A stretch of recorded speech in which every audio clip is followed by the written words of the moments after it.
आता आपल्या आवडत्या मालिकेचे संपूर्ण भाग मालिका प्रसारित झाल्यानंतर लगेचच पाहू शकता फक्त सन नेक्स्ट वर. भारतातील प्रेक्षकांसाठी मोफत सेवा. तुझं थोबाड दाखवायला आहेस काही तर अजून तू. मॅडम, या जे सांगतायत तसं खरंच काही नाहीये. माझ्यावर विश्वास ठेवा. आमचा जीव घेऊन समाधान होणार आहे बाई तुझं. मग एकदा सत्य तरी कर बाई. मामी, उगाच आवाज चढवू नकोस. शांत राहा जरा तू.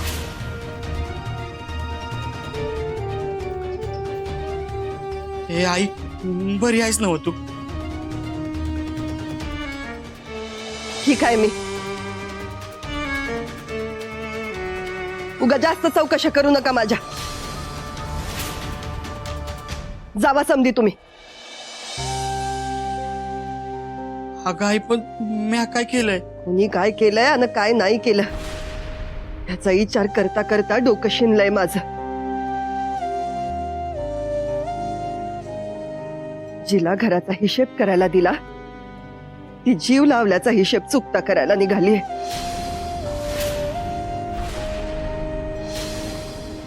ए बाई, हात जोडते मी. जा इथून.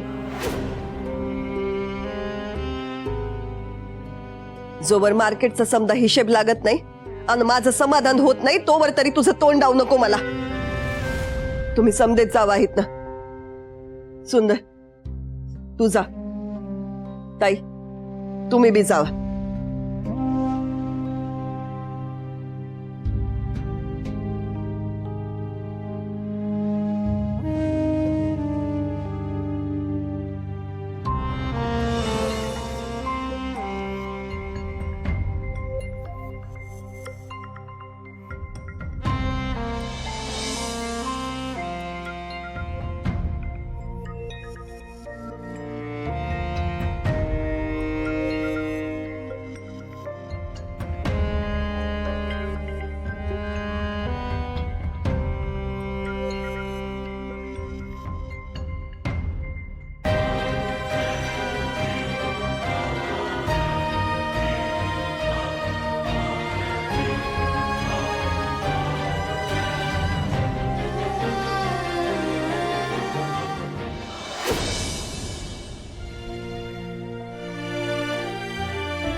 काही नाही, तू झोप.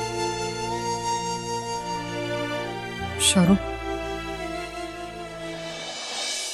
हातातून सगळं निसटत चाललंय असं वाटतंय ग. आणि आज तर मामींनी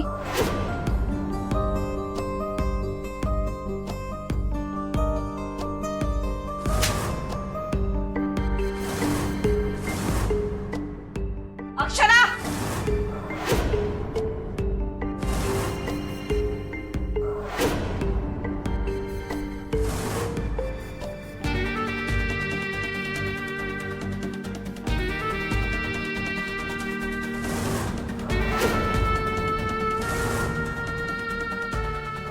ए बाई, हात जोडते मी.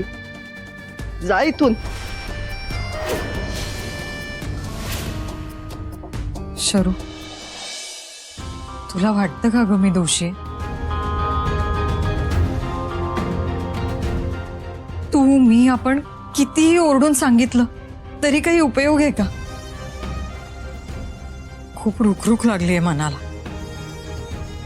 बघ ना, आपण आलो तेव्हा काही नव्हतं आपल्याजवळ. आता जातानाही हे सगळं धुडकावून जाऊ शकतो. पण असं सगळं नाही सोडून जाता येत ग. म्हणजे आपण इथे बदनाम होतोय ही भीती नाहीये. आपण आपल्या नजरेत काय आहोत हे माहितीच आहे आपल्याला.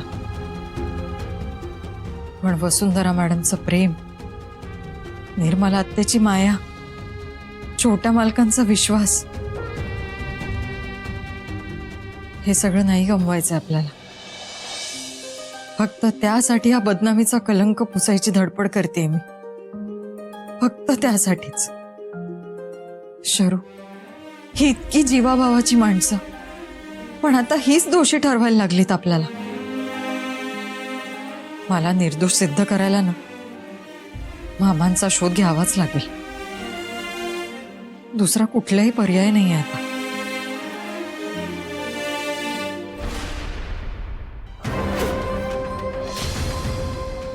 ही हडळ आता झोपली बहुतेक. आणि त्यो येताळ बी. हीच संधी आहे. काय बी करून घेत ना आता सुटाय पाहिजे.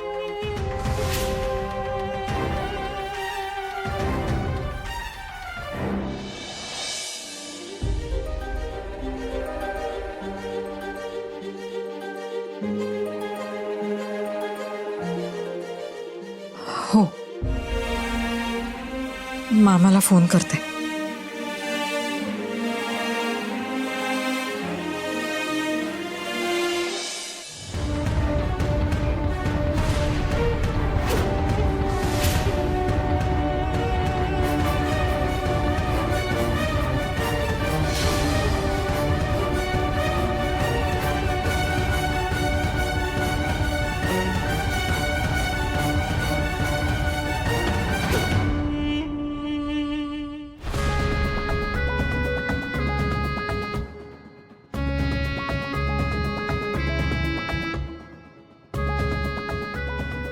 कुठे असेल मामा? त्याचा फोन पण लागत नाहीये. सेफ असेल ना? की कुठल्या अडचणीत असेल?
ए बाई, हात जोडते मी.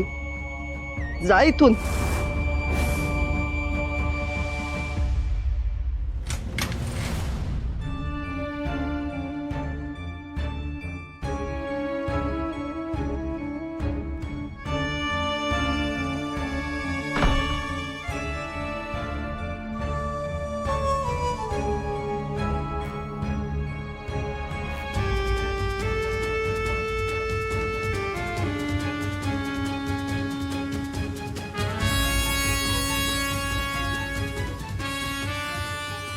त्याला बसलायस का काय कोणाच्या?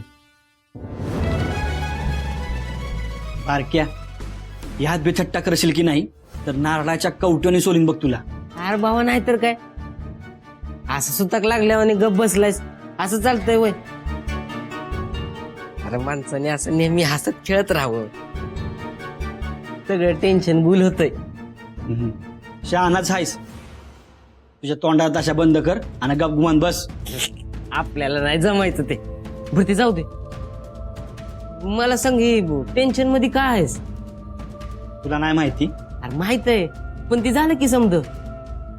आता पुढं काय? कायच नाही. अरे बारक्यात समजा गुत्त पाहून बसलाय बघ. काय करावं ना हेच कळत नाही. म्हणजे बघ, जेव्हा मी शिल्पासाठी अक्षराला झिडकारलं तेव्हा मला आई सांगत होती की अक्षरा लय भारी पोरगी आहे. आणि आता मला कळलं आहे की अक्षरा कशी आहे, तर आईनं तिला झिडकारलंय. अरे कसं होणार रे पुढं? भावा, तुला का नाही आता असं सिमेंट पाहिजे ना, जे या दोघींच्या नात्यामधली भेग मोजून काढील.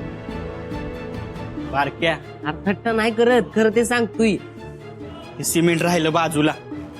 इथं भिंत भासळून द्यायला मामी तयार आहे आणि त्याच्या खाली ना माझा बुकना व्हायला लागलाय. त्याचं काय ते बघ आधी. मगापासून सांगतोय जे झालं ते विसरून जा. पुढचं काय, पुढं काय करायचं?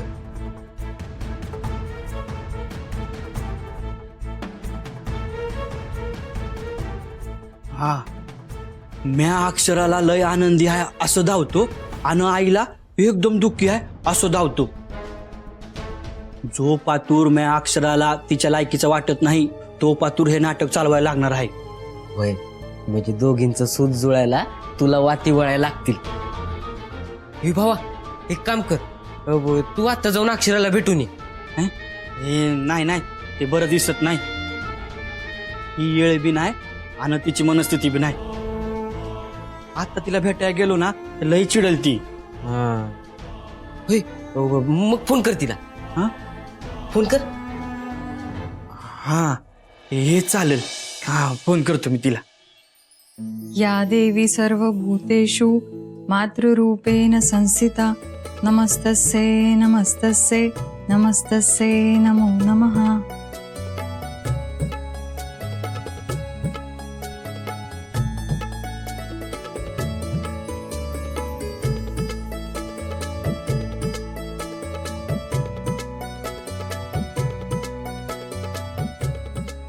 अरे नको, लय राग येईल बघ. सांगतोय ना, तू कर फोन. बरं करतो.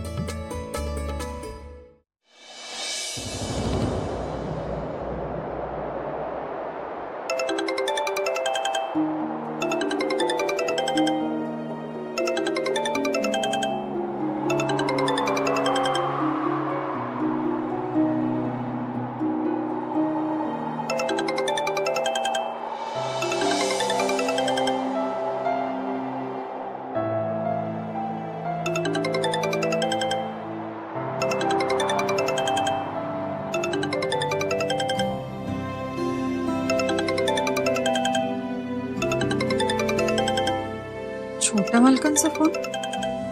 बहुतेक मॅडम बद्दल काहीतरी बोलणार असतील. हॅलो अक्षरा. छोटे मालक कशा आहेत मॅडम? हा, आई बरी आहे पर. नक्की काही काळजीचं कारण नाहीये ना? हा अक्षरा, आईचं काय नाही पर अगं मला तुझ्या संग बोलायचं आहे. काय? अगं एवढा तुला त्रास होतोय तरी बी तू आईची काळजी करतीस. अगं जरा तुझ्या त्रासाचा विचार कर की. काय काय झेलला आहेस तू, त्या ती मामी अशी तुला त्रास देणारी. अगं तू का समज सहन करायला लागली आहेस? छोटे मालक, प्रत्येकाचा स्वभाव असतो. मामीचा स्वभाव हा त्रास देणं आहे आणि आपण ते गृहीत धरलेलं असतं. मॅडम जरी चिडलेल्या असल्या तरी ते वरवरच आहे, पण त्यांचा स्वभाव प्रत्येकाला जीव लावणे आणि म्हणून त्यांची काळजी करणं हे माझं काम आहे. हे बघ, तू काय बोलतेस ना ते मला काय बी कळत नाही. पर तू सावध राहायला पाहिजेस. सावधच होते मी, पण मॅडम मला जीव लावतात, मी त्यांची काळजी करते. याच गोष्टीचा उर्वशी मामींनी शस्त्र म्हणून उपयोग केला. पर तू का गप्प बसलीस? मग काय करायला हवं होतं मग? अगं तिला चांगला धडा शिकवा पाहिजे होतास. अय अक्षरा, आता यात हसण्यासारखं काय आहे? म्हणाले ना छोटे मालक, ज्याचा जसा स्वभाव तो तसा वागणार. तरी बी तिला शब्दांची भाषा कळत नाही. तू ना तिच्या कानाखाली चांगलाच जाळ काढायला पाहिजे होतास बघ. तेच करत होते मी आणि फसले. त्यांनी माझ्या कानाखाली मारली आणि मी त्यांच्या. नेमकं त्याच वेळी मॅडमने डोळे उघडले. आयो, हे नव्हतं मला माहिती. छोटे मालक, तुम्ही जे बोलता ना ते एका अर्थी बरोबरच आहे. आपण आपल्या स्वभावाप्रमाणे भला विचार करतो, पण उर्वशी मामींसारखे लोक त्याचा गैरफायदा घेतात. अशा लोकांना ना त्यांच्याच भाषेत बोलतं करायला पाहिजे. मी उर्वशी मामींकडनं नक्की वधवून घेणार की मी पूर्णपणे निर्दोष आहे. जे करायचंय ते लवकर कर, मामी गप्प बसणार नाही. आई हातीच तुझ्या विरोधात भडकली आहे आणि मामी त्या आगीत तिला होत्याला लागली बघ. काळजी घेईन मी त्याची. पण स्वतःला निर्दोष सिद्ध केल्याशिवाय शांत नाही बसणार मी. ठेव फोन.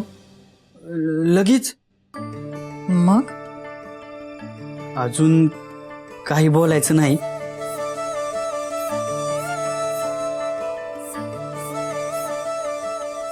छोटे मालक, थँक्यू. तुम्ही काळजीपोटी फोन केला. बाय. हा थँक्यू थँक्यू.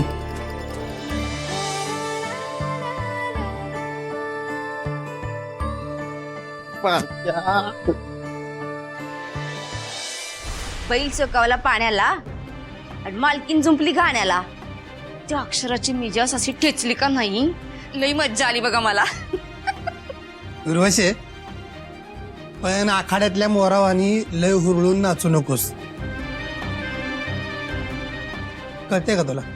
अगे ती अक्षरा आहे, अक्षरा. तुझीच पिसं उपटून कोंबडीवरने गल्लीतनं कधी पळवेल का नाही कळायचं बी नाही. डॅडू, तुम्हाला ना मम्मावर भरोसाच नसतोय कधी. हो, एका मागोमाग एक काय प्लॅन सक्सेस केलेत तिनं. अगं केलीत की, मी कुठं नाही म्हणतोय, पण बाळा कसं असतंय माहितीये का, आपण जेव्हा एखाद्या उंचीवर असतो का नाही तेवढीच खोलदरी आपल्या समोर असते. तेव्हा काय करायचं असतं, शिखरावर असताना पाय रोवून उभं राहायचं असतं. असं थैमान घालायला लागल्यावर काय होणार आहे, तिथनं डायरेक्ट कडे लोट. आपण केलेले सगळे प्लॅन सक्सेसफुल झालेत आणि यापुढे पण होणार. पण आपल्याला आत्ता तरी सावधगिरीनं काम करणं जास्त गरजेचं आहे. वय तर सावध राहून तुम्ही काय केलं हा? शिल्पाला हाताशी धरून प्लॅन केला आणि माती खाल्ली. माझं प्लॅन तसं नसत्यात. एक गाव 10 तुकडं आणि 12 मन पाडते लाकडं. आता तर असा मी घाव घातलाय की ती अक्षरच कोंबडीवाणी गल्लीतनं पळते की नाही बघा. नाही, हे सगळं राहू दे बाजूला. पण तू म्हणतेस तसं जर झालं नाही तर काय करायचं ह्याचा पण विचार करून ठेव. का होणार नाही? आणि वसुंधरा आत्या विरोधात गेले की तिच्या. मग आता कोण अडवणार आहे? प्रतापराव. काय? ह्यो प्रतापरावच असतानीतला खरा भुजंग आहे. बघितलं नव्ह आता, एवढं सगळं रामायण झालं पण अक्षराच्या विरोधात एक शब्द बोलला नाही त्यो. मग चांगलंच आहे की. अग माझं बाबू, तुला का नाही रंकाळ्यात नेऊन बुचकळून आणलं पाहिजे. अगं ह्याचा जरा वापर कर की. त्यो अक्षराच्या विरोधात एक शब्द पण बोलला नाही म्हणजे त्याचा अक्षराला छुपा पाठिंबा आहे आणि हे आपल्याला घातक आहे. जाऊ दे मुर्दे, त्या परतापचं काय करायचं ना ते आपण नंतर बघू. आता ही संधी घालवाय नको. आता फक्त अक्षरावर लक्ष ठेवायचं. मी असा घाव घातलाय की अक्षर आणि वसुंधराचा बँड वाजलाय. आता त्याच बँडच्या तालावर अक्षराची वरात काढायची आणि पार कोल्हापूरच्या वेशी बाहेर नेऊन सोडायची. आता काउंटडाऊन सुरू करा. कसं? दाखवते.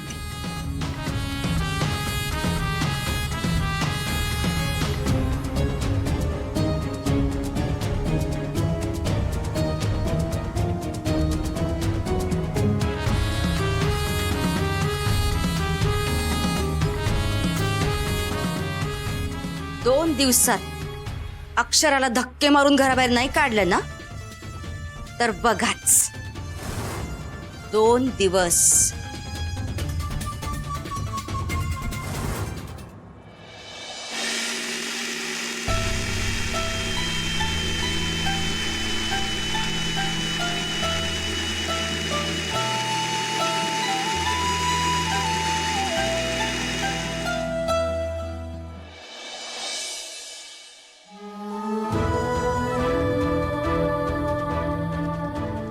काय करू मी? कुठेही लक्ष लागत नाहीये. काल रात्री जे काही घडलं ना ते इतकं भयानक होतं की नजरेसमोरूनच जात नाहीये. डोक्यात ना सगळा गोंधळ झालाय माझ्या.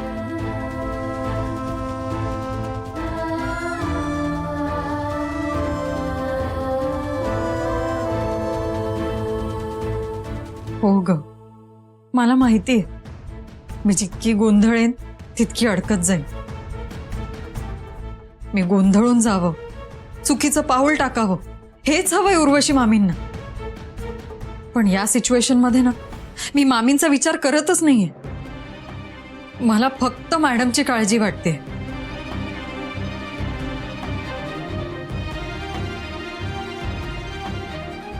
हो, इतकं सगळं होऊनही मी मॅडमची काळजी करते. त्या भलेही कशाही वागल्या असतील पण त्या चुकीच्या नाही आहेत ना. जसं चित्र त्यांच्या समोर निर्माण झालं तशा त्या रिॲक्ट होत गेल्या. आता ना या सगळ्या गोंधळातून त्यांना बाहेर काढायचं.